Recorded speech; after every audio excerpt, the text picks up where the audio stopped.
This is a gimbal camera model that was assembled and analyzed using 3DCS software. As I'm opening the model, you'll see that I must click the Update Model button. This allows the 3DCS data to load and be applied to the CAD. The gimbal camera is initially loaded in an exploded state to show the individual parts prior to the assembly process. The model can be constrained into a build position through use of multiple moves. This model takes advantage of 3DCS's feature-based move, which uses surfaces on each part to connect and build the model. There's also one point-based move that is used to attach the entire assembly to a simulated fixture. Once the moves are completed, I can use the nominal build button to activate the moves and assemble the model. I can also use the separate button to revert back to the exploded view. Another method of building the model that allows for a more in-depth understanding of how the model is being put together is to use the animate feature.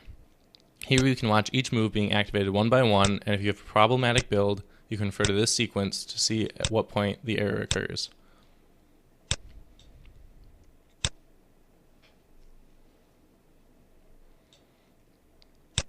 The next step in this process of creating the model is the tolerances. The tolerance is used to demonstrate variation of a surface, hole, or pin by deviating the position and/or the size of the selected feature.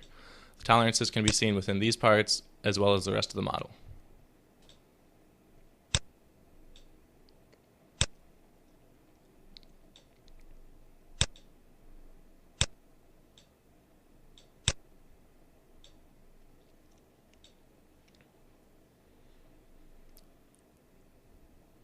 Once the tolerances are applied, when I nominal build and press deviate, we can see how the tolerances alter the mesh, which result in the assembly shifting to fit the new constraints.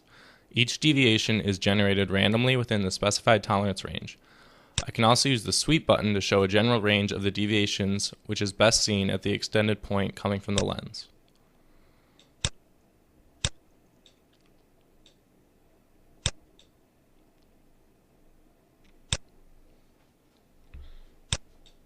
The final part of building this model is the measures. Measures are used to analyze key aspects of the assembly to check for deviations that are outside of the required specifications. The main objective for this model is to test the distance and angle from nominal of the camera's lens. This is done by creating measures in the center of the lens to evaluate the distance from nominal in the X and Y directions. Same measures can be added to the point distance away from the lens in order to test the deviation at a greater range. To test the angle, a measure is created from nominal on the lens to the point out in space. Once the moves, tolerances, and measures have all been added, it is time to run an analysis that generates a graph and table of contributors for each measure. Something to note as I scroll through each page is that the top contributor for most of the measures is a tolerance between the hanger and top motor located near the fixture. This is important because it shows how something far away can still snowball into having a huge effect on the end result of your model. So, based on the results, it can be determined that this tolerance should be altered in some way.